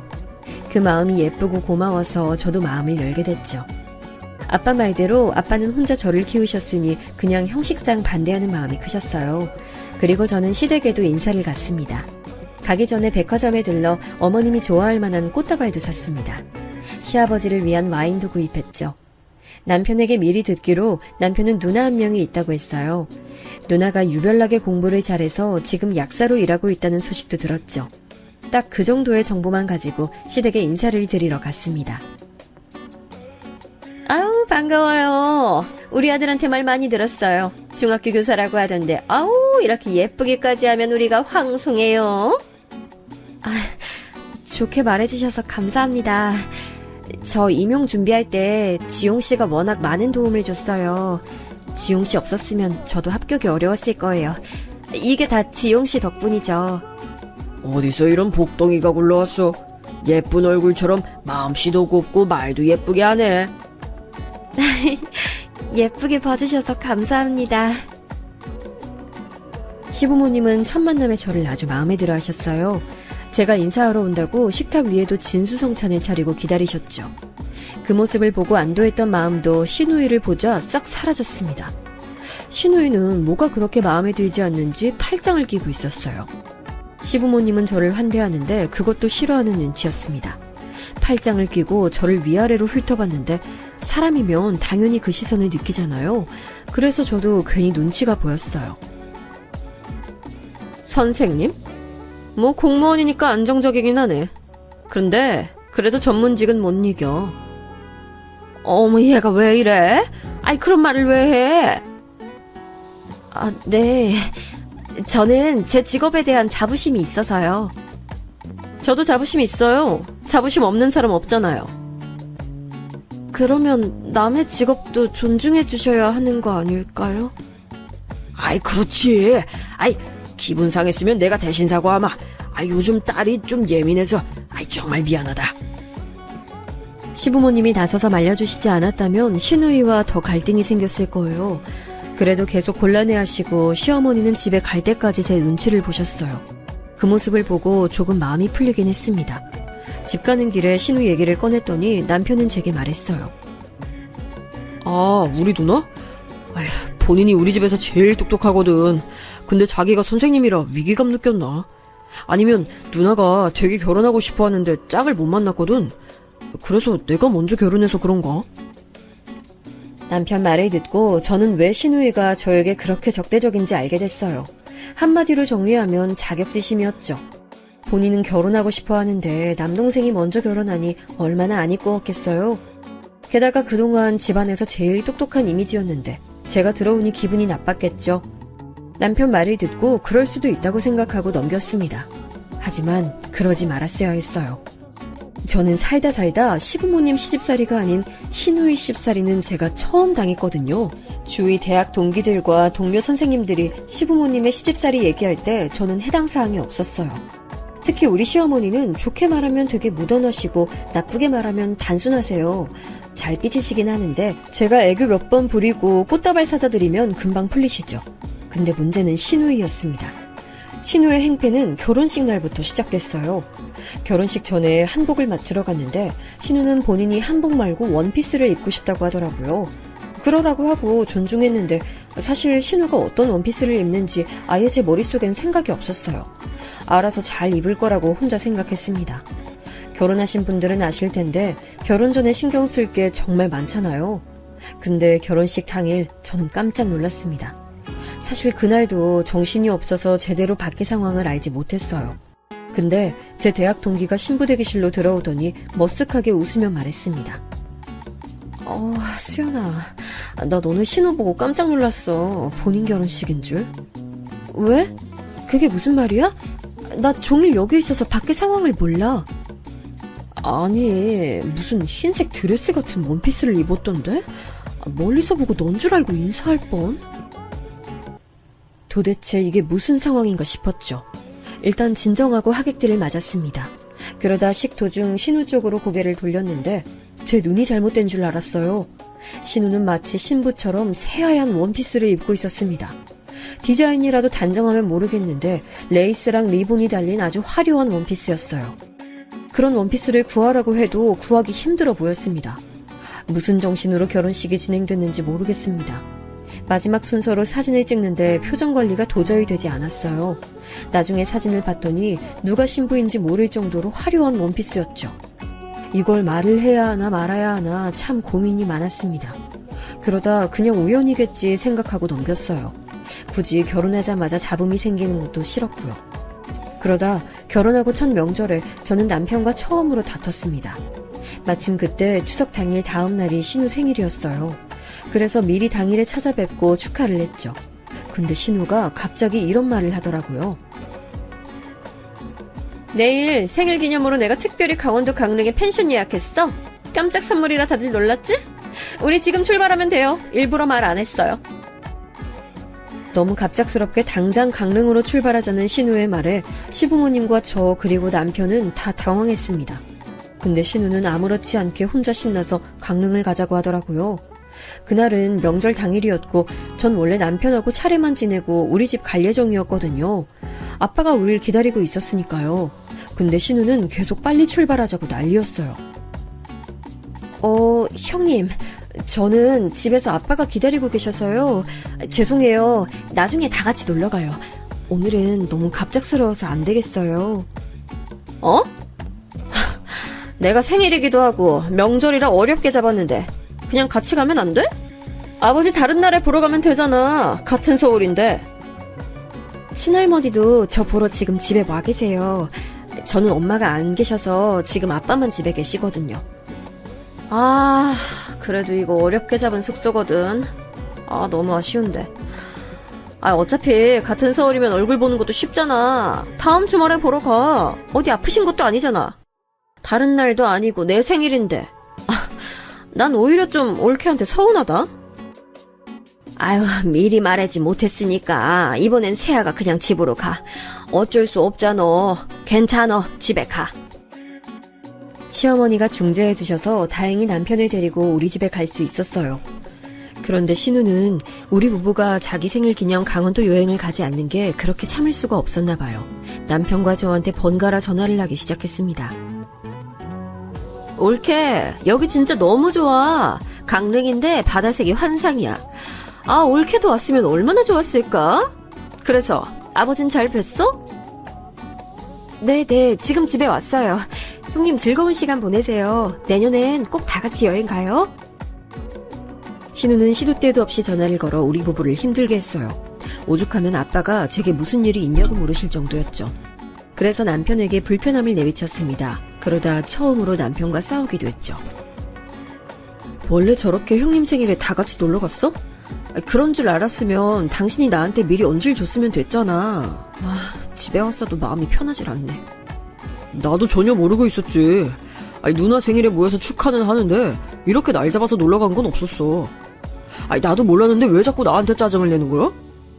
그냥 첫 명절인데 형님 기분 상한 것 같아서 나도 기분이 안 좋아. 아니, 우리 아빠까지 지금 눈치 보고 있잖아. 당신은 나 때문에 시부모님이 눈치 보면 좋을 것 같아? 아니, 왜 말을 그런 식으로 해? 나 지금 굉장히 서운해. 여기서 끝나지 않았습니다. 신우 때문에 남편과 싸우는 일이 많아졌어요. 신우는 그냥 일상생활을 하다가도 제게 전화를 많이 걸었어요. 저는 교사라서 수업을 하러 가면 받지 못하잖아요. 그런데 제가 전화를 못 받으면 문자를 남겨서 꼭 전화하길 원했습니다. 형님, 전화하셨어요? 제가 수업 중이라 못 받았어요. 무슨 일 있으세요? 아, 아니. 곧 우리 엄마 생신이잖아. 혹시 뭐 준비한 거 있어? 아, 백화점에서 화장품 세트 사려고 했어요. 형님은 뭐 준비하셨어요? 올케. 기분 나쁘게 듣지 마. 결혼하고 첫 생신이니까 직접 생신상 차리는 건 어때? 아, 물론 우리 엄마가 그런 거 바라는 분은 아닌데 이번 기회에 점수 따고 좋잖아. 아, 그날이 목요일이죠. 다음 날 출근해야 돼서 늦게까지는 못 있고, 그럼 제가 최대한 빨리 퇴근해서 갈게요. 그래, 생각해줘서 고마워. 아마 엄마랑 아빠도 좋아하실 거야. 올케 음식 솜씨도 볼 수 있는 기회잖아. 신우가 전화로 첫 생신이니 시어머니의 생신상을 차리는 게 어떠냐고 직접적으로 말했어요. 그래서 저는 주변에서 이 정도는 하길래 저도 처음이자 마지막으로 생신상을 차리기로 결심했습니다. 퇴근도 빨리 해서 마트에서 장을 보고 우리 집에서 요리했어요. 미역국부터 갈비찜, 계란말이, 갈치조림 등 제가 할 수 있는 요리란 요리는 다 해서 시댁을 방문했습니다. 아유, 아가, 이걸 어떻게 혼자 다 준비했어? 아유, 나 기대도 안 했어. 아유, 고맙네. 일하는데 신경 써줘서 너무 고마워. 아유, 그러게나 말이야. 이렇게 음식 솜씨가 좋다니 너무 대단한데 식당을 하나 차려줘야 되나? 감사합니다. 어머님 첫 생신이라 신경 좀 썼어요. 마음에 드신다니 다행이에요. 시부모님은 제가 요리해서 생신상을 차리자 크게 기뻐하셨어요. 저도 남편도 훈훈한 분위기 속에서 다행이라고 생각했는데 신우는 표정이 좋지 않더라고요. 근데 올케는 미역국에 원래 소고기를 넣어? 난 미역국에 소고기 넣으면 맛 없던데. 아, 소고기 미역국이 대중적이기도 하고 어머님 드실 거라 고기를 썼어요. 입맛에 안 맞으세요? 아니, 그냥 뭐 그렇구나. 아이, 난 맘만 있는데 왜 그래? 엄마는 괜찮어. 신우는 본인이 저한테 시어머니 생신상을 차리라고 연락했으면서 제가 막상 차리니까 또 불만을 보였습니다. 도저히 그 마음이 이해가 가지 않았어요. 하라고 해서 했더니 왜 마음에 들지 않았을까요? 이렇게 저는 시부모님의 시집살이가 아니고 신우의 시집살이를 당하고 있었습니다. 이러다 보니 저는 마음속으로 빨리 신우가 결혼해서 나가길 원했어요. 그런데 마침 동료 선생님이 저한테 소개팅을 주선할 건데 혹시 주변에 괜찮은 사람이 없냐고 물으셨습니다. 순간 머릿속으로 신우가 확 스쳐 지나갔어요. 형님, 혹시 소개받으실래요? 직업은 저랑 같은 교사고 저도 건너 아는 사람이라 자세히는 몰라요. 근데 나이도 형님이랑 동갑이라던데 괜찮으세요? 소개? 알겠어. 일단 연락처 좀 알려줄래? 안 받겠다고 할 줄 알았는데 신우는 생각보다 흔쾌히 받았습니다. 만나기로 한 날이 지났고 신우에게도 딱히 연락이 오지 않았어요. 저는 제가 괜히 개입했다가 안 좋은 결과가 나올 수도 있으니 가만히 있었습니다. 그런데 동료 선생님이 머뭇거리며 제게 말씀하셨어요. 선생님, 기분 나빠하지 마시고 들어주세요. 사실 제 동료가 소개팅하고 되게 기분이 많이 상한 상태라고 하더라고요. 혹시 어떤 말 못 들으셨어요? 네? 무슨 말이요? 저는 전혀 연락하지 않고 있어서 몰랐어요. 말씀해주세요. 아니, 그 소개팅에서 선생님 지인분이 자기 약사라고 엄청 제 지인을 무시했더라고요. 약사 자부심이 되게 강하신 분이셨나봐요. 네? 저 전혀 몰랐어요. 조금 자세히 말씀해주시면 안 될까요? 동료 선생님의 말씀을 들어보니 정말 제가 몸둘 바를 모르겠더라고요. 신우는 소개팅에 나가서 본인이 약사인 걸 엄청 과시했습니다. 제가 약사고 전문직이잖아요? 사실 교사도 좋은 직업이긴 해요. 근데 저랑 비교하시면 곤란해요. 아니 제가 올케가 하도 나와달라고 부탁해서 나오긴 했는데 소개라는 게 원래 급을 보고 만나잖아요. 저는 전문직이라 급이 맞지 않다고 생각해요. 혹시 기분 상하신 거 아니죠? 저런 말을 직접적으로 제 동료의 지인에게 했다고 하더라고요. 그 말을 듣고 저는 너무 부끄러워서 얼굴이 빨개졌습니다. 이걸 말을 할까 말까 고민했는데 저 혼자만 기분 나쁘고 될 일이 아니잖아요. 동료 선생님도 상당히 난처해 하셨고요. 그래서 용기 내어 신우에게 전화를 걸었더니 적반하장으로 나오기 시작했습니다. 내가 없던 말 한 건 아니잖아. 아니 난 올케가 나가라고 하니까 나가긴 했지. 근데 약사랑 교사는 직업 차이가 나잖아. 그렇다고 내가 교사 무시한 건 아니고. 무슨 말인지 알지? 형님, 제가 언제 나가라고 강요했어요? 저는 그냥 나갈 의향이 있냐고 여쭤봤잖아요. 그렇게 말하면 제가 동료 얼굴을 어떻게 봐요? 왜 이렇게 화를 내? 내가 못할 말 했어? 그럴 거면 나한테 소개팅 얘기를 왜 꺼냈어? 그러니까 제 말은 그러면 애초에 거절하셨어야죠. 제가 민망해서 그래요. 형님이 그렇게 말씀하실 줄 알았으면 저 소개팅 얘기 꺼내지도 않았을 거예요. 거의 싸움 비슷하게 흘러간 전화를 끊고 울음이 나오기 시작했어요. 시부모님도 아니고 신우 때문에 고통받는 결혼 생활이 얼마나 될까요? 차라리 그때 심정은 시부모님이 저에게 못해주길 바랄 정도였습니다. 그러면 시집살이 핑계로 이혼하면 되니까요. 근데 신우가 저한테 저러니까 주위에 고민을 말해도 귀담아듣지 않더라고요. 그냥 무시하면 된다고 저한테 위로하던데 저는 그 말이 오히려 서운했습니다. 소개팅 사건이 일어난 뒤로 저도 그래서 신우에게 거리를 두기 시작했어요. 제가 먼저 다가가지 않기로 결심했죠. 그러면서 저와 남편은 아이 임신을 위한 준비를 시작했습니다. 저는 아이를 꼭 가지고 싶은 마음이 컸어요. 제가 엄마 없이 자랐잖아요. 그래서 우리 아이한테는 엄마의 자리를 느끼게 하고 싶었죠. 남편도 아이 갖는 문제에 관해선 동등한 입장이었어요. 그래서 아이를 가지려고 했는데 웬걸 아무리 준비해도 아이가 생기지 않더라고요. 너무 급하게 마음 먹으면 원래 아이가 늦게 온다 하더라. 마음 편히 가지고 기다리면 애가 찾아올 거야. 내가 약사라서 아는데 옳게 오래 안에 낳아야 노산 아닐걸? 노산이면 아이 낳기 힘들어. 실제로 아이 낳다 죽는 사람도 많아. 산모도 산모지만 아이한테 좋지 않거든. 안 그래도 제 나이가 차면서 노산에 대한 걱정이 많았습니다. 그런데 신우는 본인이 저보다 나이가 많으면서 꼭 제 나이를 언급했어요. 안 그래도 노산 걱정이라 병원에서 검진도 추가로 돈 내면서 받고 있었거든요. 하지만 대꾸하면 지는 거라 생각하고 열심히 무시했습니다. 그래도 저는 아직 기회는 있으니까요. 병원에서도 걱정하지 말라고 하더라고요. 걱정 감사드려요. 병원 말도 너무 신뢰하면 안 돼. 그러다 잘못되는 경우도 많더라. 내가 약사라서 그런 건 또 잘 알잖아. 형님, 그건 저랑 남편이 알아서 할게요. 안 그래도 좋은 병원 다니고 있어요. 신우는 그 무렵 결혼에 대한 스트레스가 심해졌는지 점점 살이 찌고 있었어요. 그러면서 본인의 눈은 하늘에 달려 있어서 남자도 못 만나고 있었습니다. 손자리가 별로 들어오지도 않았죠. 당연히 결혼이라는 게 외모만 보고 하는 건 아니잖아요. 그래도 어느 정도 남자가 여자를 볼 때 외모가 아예 빠질 수 없는 것도 맞고요. 하지만 신우는 뚱뚱하고 성격이 좋지 않아 선이 많이 들어오지도 않았습니다.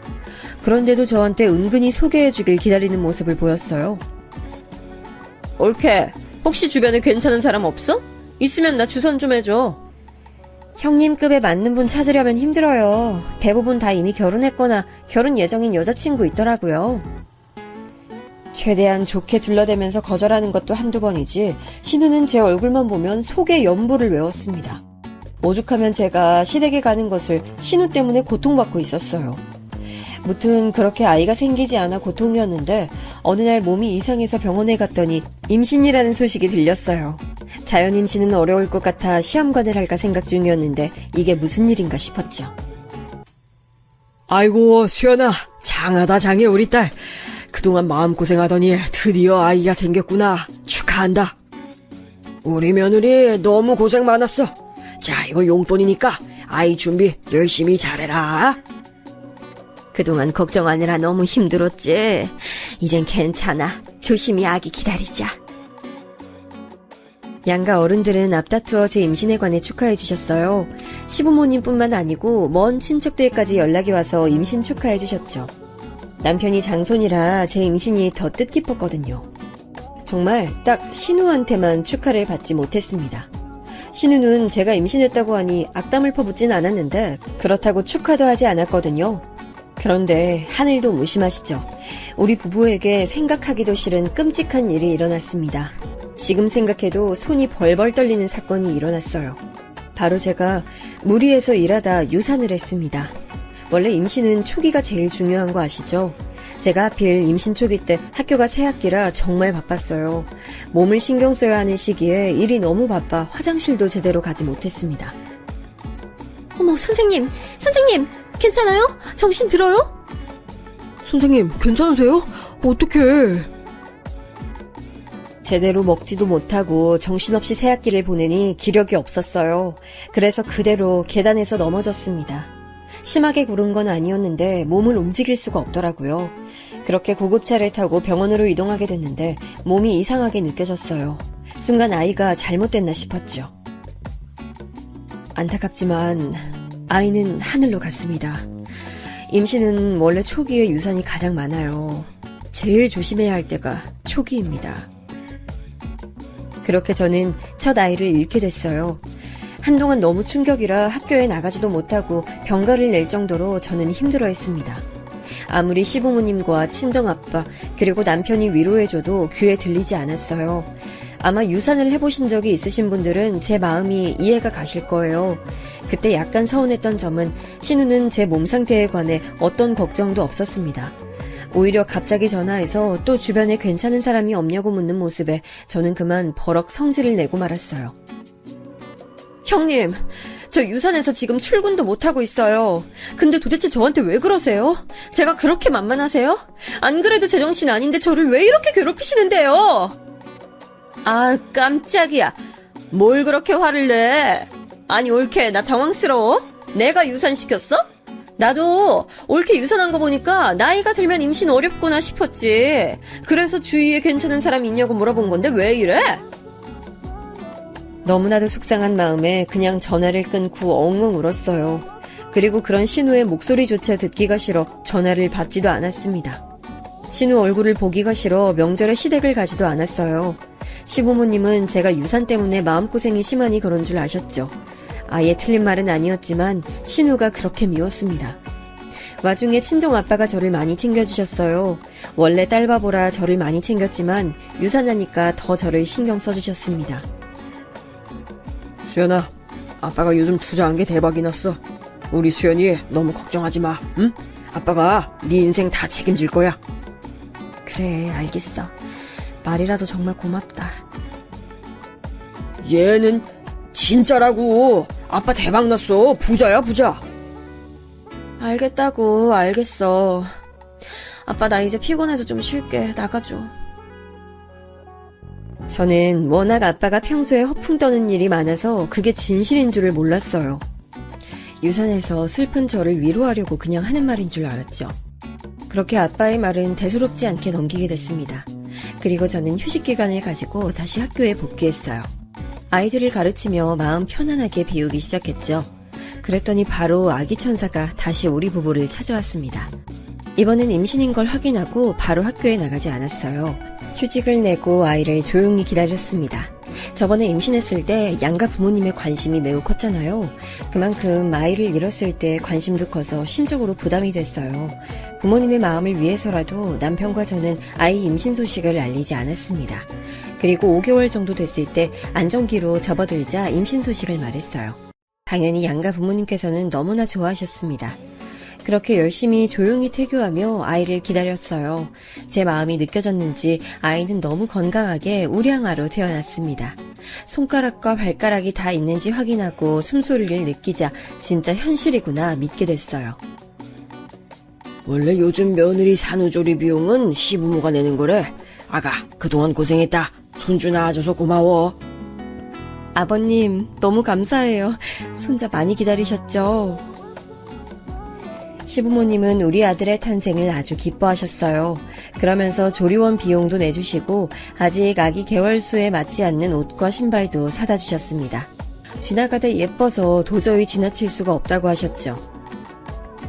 시부모님이 조리원 비용 내주셨다며? 감사하다고 전해드려. 이건 우리 딸 편하게 사용하라고 아빠가 산 유모차야. 아빠, 이거 진짜 비싼 건데 아빠가 무슨 돈이 있어서 이걸 샀어? 괜찮으니까 가서 환불해. 이제 아빠 돈 많이 번다고 말했잖아. 아빠 말은 어디로 들은 거야?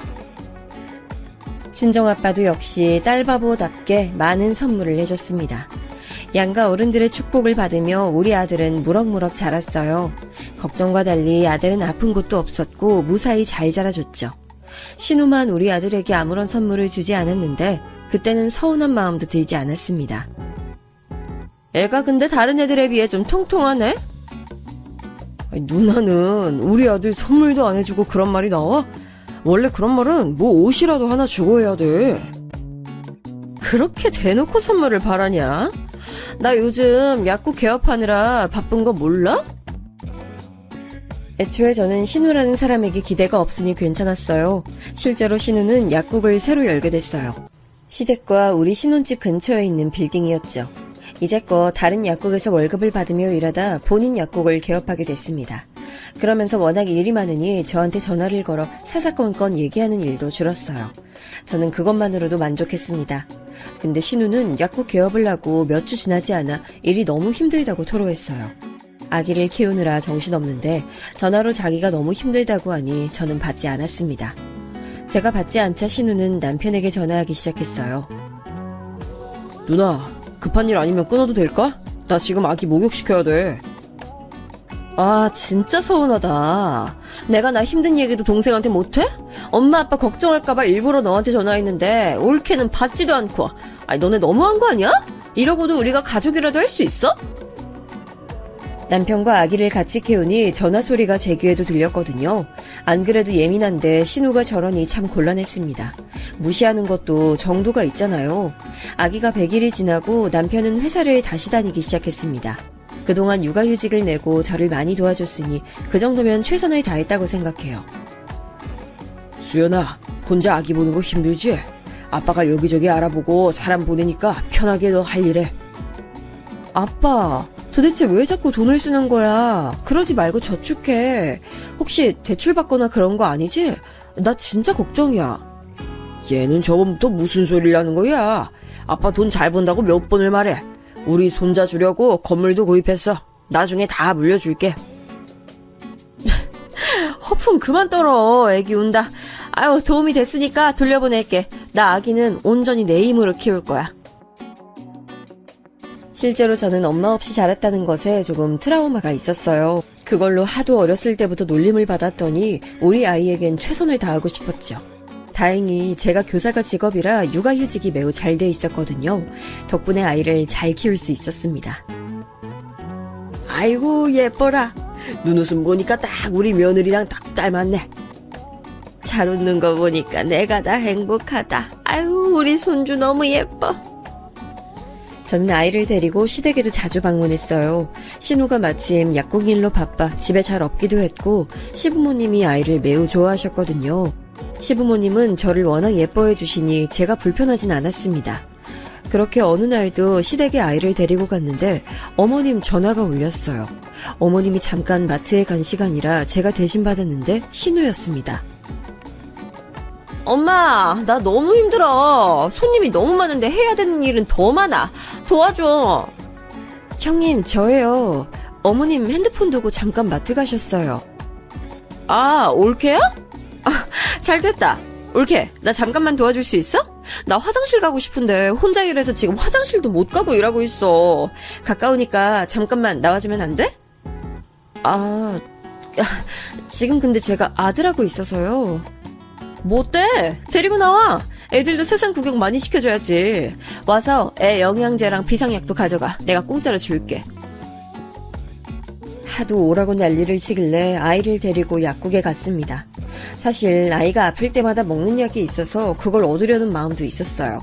신우는 제가 오자 아주 기쁜 얼굴로 약국을 비웠습니다. 그런데 화장실에 간다고 하더니 1시간이 되도록 오지 않았어요. 전화를 아무리 해도 받지도 않았죠. 아이는 보채고 기저귀도 갈아야 하는데 신우는 연락 두절이 됐어요. 저는 약에 대해 아는 것도 없어서 손님들이 오면 그냥 돌려보내야 했습니다. 자기 가게면서 이래도 되나 싶었죠. 2시간이 지나고 신우는 손에 아이스크림을 들고 들어왔습니다.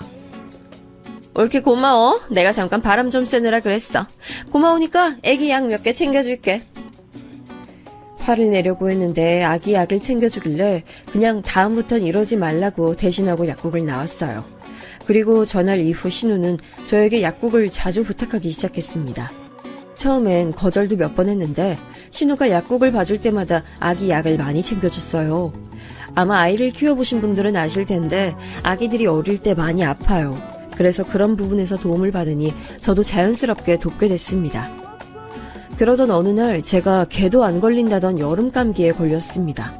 너무 오한이 들고 아파서 우리 아들을 옆에 둘 수도 없었어요. 급하게 남편을 시켜 아들을 데리고 시댁으로 가라고 할 정도였죠. 열이 펄펄 끓고 아픈데 신우가 또 저에게 약국 일을 부탁했어요. 형님, 저도 너무 가고 싶은데 도저히 갈 수가 없어요. 지금 저 독감이라 아들도 시댁으로 보냈어요. 독감이라고? 그러면 오히려 빨리 와. 내가 좋은 약 줄게. 그냥 진짜 이번엔 몇 시간도 아니야. 딱 10분만 봐주면 돼. 아, 왜 약도 받아가. 지금 두통이 좀 심해서요. 죄송해요. 저도 너무 도와드리고 싶은데 머리가 너무 아파요. 손님들한테 옮기면 안 되잖아요. 그러니까 와서 약을 받아가면 되잖아. 독하고 효과 좋은 약으로 줄게. 딱 10분. 아니다. 5분만 봐줘. 그럼 갈 테니까 두통약 준비해 주세요. 신우가 독하고 좋은 약을 준다는 소식에 아픈 머리를 부여잡고 약국으로 향했습니다. 다행히 멀지 않은 거리라 바람도 쐴 겸 가게 됐어요. 제가 약국에 도착하니 신우는 아주 바빠 보였습니다. 올게 왔어? 지금 너무 바쁘네. 나 이거 전산 부탁해. 이것만 해결하고 바로 약 줄게. 네? 머리야. 올게 뭐하고 있어? 빨리. 급해. 손님들 기다리잖아. 제가 약국에 도착하자마자 신우는 컴퓨터 앞으로 저를 데려갔어요. 종종 약국을 도울 때 신우가 전산 처리하는 법을 알려줬었거든요.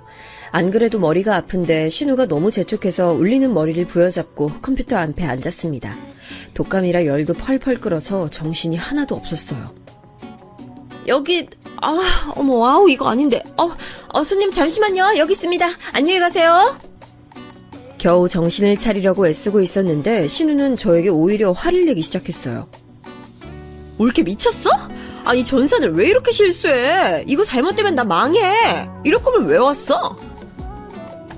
형님, 제가 안 그래도 독감이라 머리 아파서 못 온다고 했잖아요. 그땐 오라고 하더니 지금은 왜 이러세요? 아니, 올 거면 제대로 좀 하든가. 이런 거 실수하면 난 골치 아파. 나 약사야. 옳게는 실수해도 학교니까 별일 안 일어나지? 나는 큰일 난다고. 형님, 무슨 말씀을 그렇게 하세요? 저도 실수하면 큰일 나요. 자꾸 저번부터 약사랑 교사랑 비교하는데 불쾌해요. 뭐? 불쾌? 지금 말 다 했어? 저 독감이라 지금 머리 울리니까 제발 큰 소리 내지 마세요. 저 그냥 갈게요. 일단 나중에 얘기해요. 진심으로 머리가 너무 아파 신우가 소리 지를 때마다 골이 울렸어요. 저는 종종 걸음으로 약국문까지 걸어갔죠. 근데 신우는 그날따라 기분이 매우 좋지 않았나 봐요. 야, 거기서! 나 아직 말 안 끝났어? 나중에 얘기해요. 저 진짜 머리 너무 아파서 그래요. 머리가 아프면 뭐 얼마나 아프다고? 돌대가리야? 교사면 똑똑하게 잘하든가. 이런 실수를 하면 어떡하냐고? 아니, 말씀을 왜 자꾸 그렇게 험하게 하세요? 저도 아픈데 자꾸 저러니까 참을 수가 없었어요. 그래서 평소라면 무시했을 텐데 맞대응을 하기 시작했죠. 그러자 신우는 갑자기 쌍욕을 하기 시작했습니다. 사실 무슨 욕을 했는지 기억이 제대로 나지 않아요.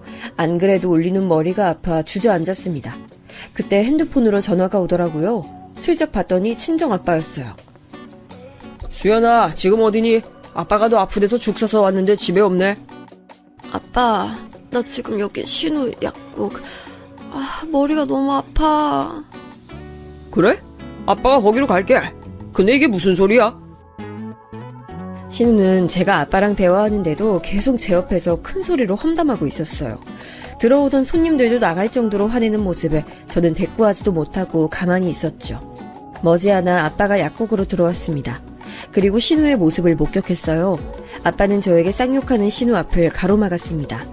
아빠가 그렇게 남한테 화내는 모습은 저도 살면서 처음 보는 일이었어요.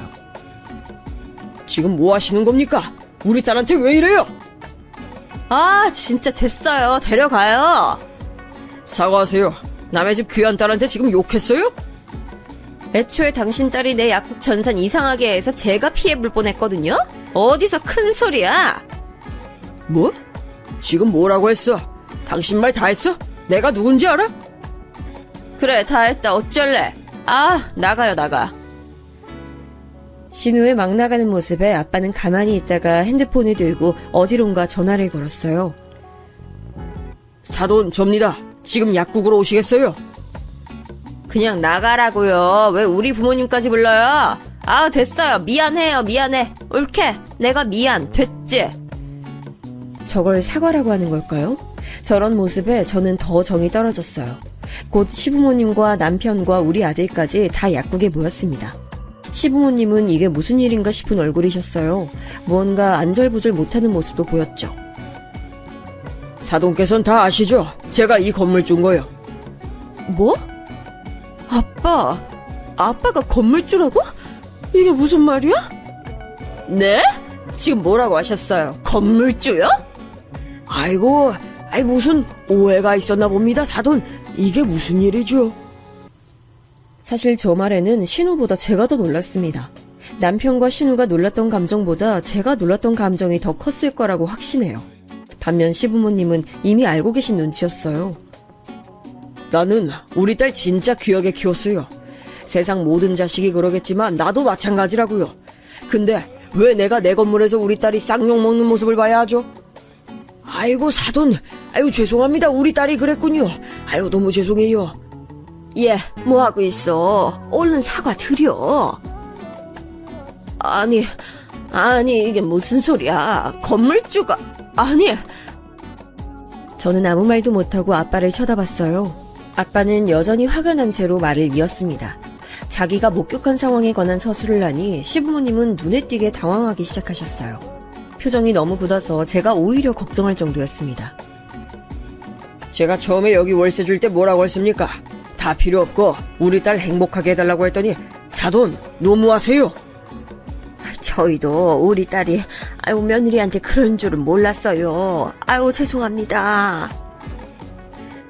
알고 봤더니 아빠 건물이 맞았어요. 신우가 약국 개업할 때 시부모님이 많이 도와주셨거든요. 이 노른자 땅의 건물이 1층 자리를 알아봐서 부동산에 갔더니 우연히 소유주가 우리 아빠였던 거죠. 그때 아빠는 굳이 자식들에게 알리지 말자고 하셨대요. 그러면서 월세도 단돈 10만 원만 받기로 했다고 하더라고요. 신우는 부동산 문제는 부모님이 알아서 하신다고 해서 마음 놓고 있었대요. 저는 우리 딸이 가장 우선입니다. 월세 그냥 다른 집처럼 300만 원 내세요. 아이고 사돈, 아유 제가 대신 사과드릴게요. 아유 아가, 내가 대신 사과하마.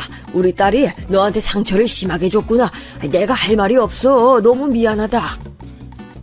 일단 저도 너무 당황스럽지만 아버님이 사과하실 문제가 아니에요. 저는 진심으로 이번 사건도 그렇고 그동안 시부모님이 신우의 잘못에 대해 대신 사과하는 일이 많았거든요. 그건 잘못된 행동이라고 생각했어요. 신우도 성인인데 성인이면 자기 행동에 대한 책임을 져야 하잖아요. 그래서 완강하게 말했습니다.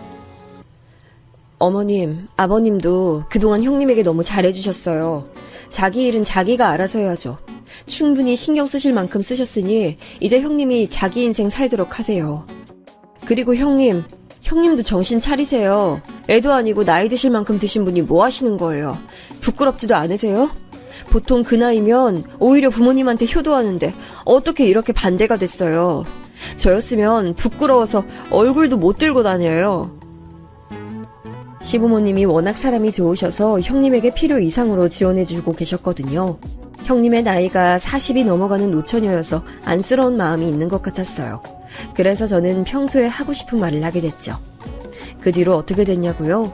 실제로 시부모님은 우리 아빠와 저와 남편과 많은 대화 끝에 신우에 대해 지원해주지 않게 됐습니다. 자기 인생이니 자기가 책임져야 한다는 말에 동의하셨죠. 그리고 신우는 지금 월세 300을 내고 우리 아빠에게 내고 있어요. 그동안 10만 원만 내다 300을 내고 있으니 얼마나 속이 썩겠어요. 하지만 그건 제가 신경 쓸 거리가 아니라고 생각해요. 지금은 당연히 저에게 연락도 오지 않고 있습니다. 남편에게 슬쩍 물어봤더니 본인한테도 연락이 안 온다고 하더라고요. 신우는 심지어 시부모님에게도 실망이라고 집을 나갔대요. 혼자 집을 얻어서 사는 것 같던데 언제까지 저럴진 저도 모르겠습니다. 시부모님도 그렇고 저도 그렇고 할 만큼 다 했다는 생각이 들어요. 그리고 친정아빠는 정말로 투자에 성공했던 것이 맞았습니다. 제가 그동안 허풍 떨지 말라고 했는데 오히려 제 믿음이 부족했던 거죠. 그래서 덕분에 우리 아들은 외할아버지의 전폭적인 지원을 받으며 무럭무럭 자라고 있어요. 시부모님과의 사이도 아주 좋아요. 워낙 좋으신 분들이라 신우가 빠지니 오히려 예전보다 더 돈독해졌어요. 여기까지가 제가 준비한 사연입니다. 다들 재밌게 들어주셨으면 그걸로 다행이네요. 들어주셔서 감사합니다.